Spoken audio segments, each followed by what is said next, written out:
اعوذ باللہ من الشیطان الرجیم، بسم اللہ الرحمن الرحیم۔ السلام علیکم ورحمۃ اللہ وبرکاتہ۔ معزز سامعین، میں ہوں آپ کی ہوسٹ، اور آج ہم لوگ حضرت عمر رضی اللہ تعالیٰ عنہ کا اپنے انتقال کے وقت وصیت کرنے کا واقعہ پڑھیں گے۔ بیفور گوئنگ انٹو ڈیٹیلز، آپ سے گزارش ہے کہ ہمارے چینل کو لائک شیئر سبسکرائب کرنا ہرگز مت بھولیے گا، اور بیل آئیکن کو بھی ضرور دبائیے گا۔ اب ہم اس کو سٹارٹ کرتے ہیں۔ بسم اللہ الرحمن الرحیم۔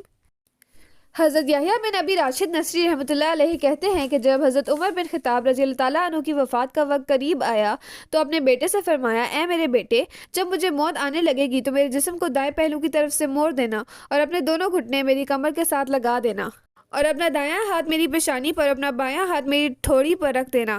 اور جب میری روح نکل جائے تو میری آنکھیں بند کر دینا، اور مجھے درمیانے قسم کا کفن پہنانا، کیونکہ اگر مجھے اللہ کے ہاں خیر ملی تو پھر اللہ تعالیٰ مجھے اس سے بہتر کفن دے دیں گے، اور اگر میرے ساتھ کچھ اور ہوا تو اللہ تعالیٰ اس کفن کو مجھ سے جلدی چھین لیں گے،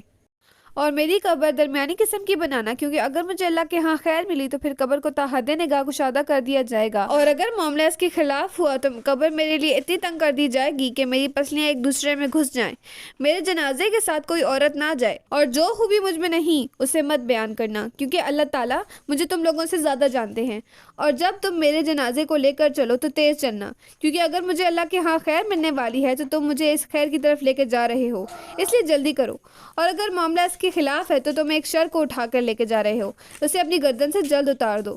حیات الصحابہ جلد 3 صفحہ نمبر